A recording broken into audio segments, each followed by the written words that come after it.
নমস্কার বন্ধুরা, তোমরা সবাই কেমন আছো? আমার নতুন একটা ব্লগে তোমাদের সবাইকে জানাই অনেক স্বাগতম আর অনেক অনেক ভালোবাসা দিয়ে আজকে একটা নতুন ভিডিও নিয়ে তোমাদের সামনে চলে এসেছি। তোমরা থাম্বনেল দেখে নিশ্চয়ই ভাবছো যে আজ আমি কোথায় এসেছি। সত্যি বলতে আজ আমি নতুন একটা জায়গায় দাঁড়িয়ে আছি যেখানে প্রাকৃতিকভাবে নতুন প্রাণের সঞ্চার হয়। আমি চলে এসেছি নতুন একটা নার্সারিতে যেখানে তৈরি হয় বীজ থেকে ফুল ও ফলের চারা। চারিদিকে তাকালে যেন সবুজই সবুজ, প্রকৃতির মাঝে যেন প্রাণের স্পন্দন খুঁজে পেলাম, যা দেখে মনটা যেন খুশিতে ভরে ওঠে। অনেক অজানা জিনিস জানা হলো, না দেখা অনেক জিনিস দেখা হলো। প্রকৃতির মাঝে সুখ খুঁজে পাওয়া এর চেয়ে আনন্দের আর কি হতে পারে? তোমরা কি দেখতে চাও আমি এখানে এসে কি কি জিনিস দেখলাম? তো চলো ফার্স্টের থেকে শুরু করি। তো দেখো, আজকে তোমাদের ফলের বীজ থেকে আমি শুরু করব। এই লেবুগুলো কিন্তু কিনে আনা হয়েছে। তো দেখো, এনে তারপরে কেটে নিচ্ছে। তো কেটে নিয়ে তারপরে কিন্তু বীজগুলো বের করে নিচ্ছে। আর এই লেবুগুলো কিন্তু ফেলে দেওয়া হবে, কারণ এই লেবুগুলো খাওয়া যাবে না। এত লেবু কিন্তু খাওয়া যায় না। জাস্ট শুধুমাত্র বীজগুলো নেওয়ার জন্যই কিন্তু লেবুগুলো কিনে আনা হয়েছে।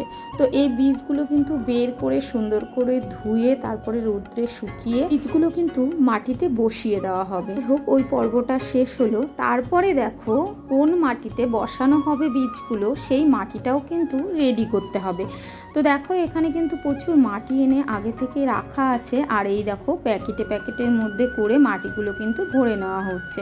তো দেখো, এখানে ছোট ছোট করে প্যাকেট কেটে নেওয়া হয়েছে। ফার্স্ট অল্প করে মাটি ওই প্যাকেটের মধ্যে কিন্তু ঢুকিয়ে নেওয়া হচ্ছে। তারপরে দেখো প্রচুর প্যাকেট করা হয় একসঙ্গে, কিন্তু ওই বীজগুলোকে এই মাটির মধ্যে পুঁতে দেওয়া হবে।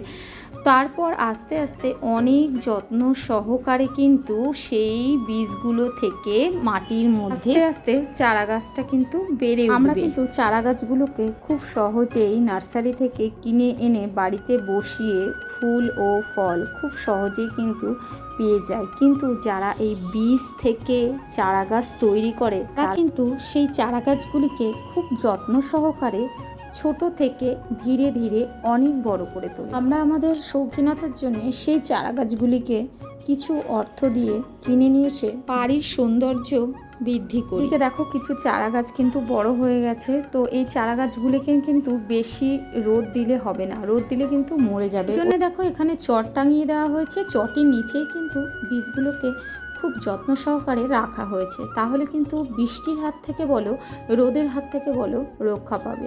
আর বেশি রোদ জল পেলে কিন্তু চারা গাছ বাঁচবে না।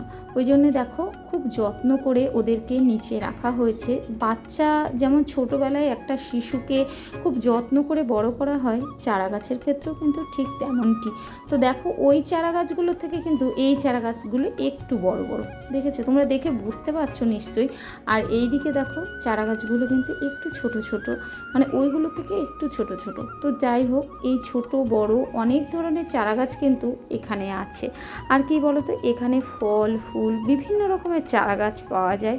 তো দেখো পুরো মাঠটাই কিন্তু এখানে চারা চাষ হয়, মানে নার্সারি। দেখো এখানে কিন্তু প্রচুর প্যাকেট করা আছে মাটির, এর মধ্যে কিন্তু সেই বীজগুলোকে পুঁতে দেওয়া হবে। তো এই বীজগুলো যখনই একটু চারা গাছে পরিণত হয়ে যায় তখন কিন্তু একসঙ্গে বিক্রি করে দেওয়া হয়। আর আমাদের মতন যারা বাড়িতে লাগায় তারা কিন্তু কিছু না 10-12টা করে কিনে নিয়ে এসে লাগিয়ে দেয়। তো দেখো এখানে পুরো মাঠটাই কিন্তু চারা গাছে ভরা আছে। তো দেখো এখানে নিচ দিয়ে কি সুন্দর করে যত্ন সহকারে চারা গাছগুলো বসিয়ে রেখে দিয়েছে। তো দেখো দেখতেও কিন্তু খুব সুন্দর লাগে। আর এই সব জায়গায় আসলে কিন্তু মনটা সত্যি অন্যরকম হয়ে যায়। তো প্রাকৃতিকের মাঝে কিন্তু সমস্ত সৌন্দর্য খুঁজে পাওয়া যায়। তো দেখো এখানেও কিন্তু কিছু চাষ করা হবে। আর এটা কিন্তু টোটালি মাঠ। তো মাঠের প্রাকৃতিক সৌন্দর্য কিন্তু অসাধারণ। তো তোমরা দেখে বুঝতে পারছো। তো তোমরা কমেন্টে জানিও যে এখানে এই পরিবেশটা কেমন লাগলো তোমাদের। তো যাই হোক, দেখো মেঘটা আকাশটা অসাধারণ অসাধারণ, মানে বলার কোনো ভাষা নেই। তো চলো তোমাদের যে চারা গাছগুলো এনে লাগিয়েছিলাম আমি ফুল গাছ, তো দেখো এখন কত বড় হয়ে গেছে। তখন আমি কিনে এনে লাগিয়েছিলাম একদমই কিন্তু ছোট ছোট চারা ছিল। এই সবুজ মেলা আর আমার খুঁজে পাওয়া ছোট্ট একটি স্বর্গ। তোমাদের কেমন লাগলো প্লিজ কমেন্ট করতে কিন্তু ভুলো না। সত্যি বলতে প্রকৃতির মাঝে এই সময়টুকু খুঁজে পাওয়া মনের একটা আলাদাই শান্তি। তো যাই হোক, ভিডিওটা যদি তোমাদের ভালো লেগে থাকে তাহলে লাইক কমেন্ট শেয়ার করে আমার পাশে থেকো। প্লিজ প্লিজ প্লিজ চ্যানেলটাকে সাবস্ক্রাইব করে আমার পরিবারের একজনের সদস্য হয়েছে। দেখো এখানে অনেকগুলো ফল গাছও কিন্তু আমি কিনে নিয়ে এসেছিলাম ওই নার্সারি থেকে। তো দেখো এখানে কত বড় হয়ে গেছে পেয়ারা গাছটা, দেখেছো প্রচুর বড় হয়ে গেছে। আর এই গাছেও কিন্তু প্রচুর পেয়ারা হয়, আর এত মিষ্টি এই পেয়ারাটা তোমাদের কি বলবো। তো দেখো এখানেও একটা পেয়ারা গাছ আছে, আর এখানেও প্রচুর ফুল গাছ, জবা ফুল গাছ, বেলি ফুল গাছ, এগুলো কিন্তু আমি কিনে এনে লাগিয়েছিলাম। তো আজকে কিন্তু নার্সারি থেকে বাড়িতে যা ফুল গাছ আমি কিনে এনে লাগিয়েছিলাম সবটাই কিন্তু আমি তোমাদের সঙ্গে এই ভিডিওতে শেয়ার করলাম। তো আকাশটা দেখো কি সুন্দর হয়ে আছে, বললাম না প্রকৃতি নিয়ে যেহেতু আজকে ভিডিওটা, তো প্রকৃতির মাঝেই নাই চলো আজকে একটু হারিয়ে যায়। তো চলো বন্ধুরা, তোমরা যে যেখানে থেকো খুব ভালো থেকো, সুস্থ থেকো, সাবধানে থেকো। আর কালকে একটা নতুন ভিডিও নিয়ে তোমাদের সামনে হাজির হব। নতুন যারা গাছ লাভার তারা কিন্তু বাড়িতে প্রচুর ফুল গাছ লাগাতে ভালোবাসে। তো আমিও কিন্তু বাড়িতে যতটা পারি ফুল গাছ লাগানোর চেষ্টা করি। আর বাড়িতে ফুল গাছ না থাকলে কিন্তু একদমই ভালো লাগে না। তো দেখো এই গাছটাও কিন্তু, জবা ফুল গাছটাও আমি নার্সারি থেকে এনে লাগিয়েছিলাম। তো এত ফুল দেয় আর এত সুন্দর ফুল হয় তোমাদের কি বলবো। দেখো যেখানে গিয়েছিলাম সেখান থেকে ফেরার সময় এই যে প্রাকৃতিক সৌন্দর্য, এইটাও কিন্তু আমি তোমাদের সঙ্গে একটু শেয়ার করে দিলাম। তো দেখো এই দৃশ্যটাও কিন্তু অসাধারণ।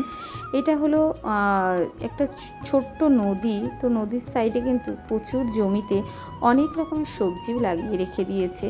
তো সত্যি এই জায়গাটা দেখে তোমাদের সঙ্গে শেয়ার না করে আমি আর থাকতে পারলাম না। ওই জন্য দেখো কি সুন্দর, মাম্মামও এখানে দাঁড়িয়ে আছে। তো চলো বন্ধুরা, টাটা বাই বাই।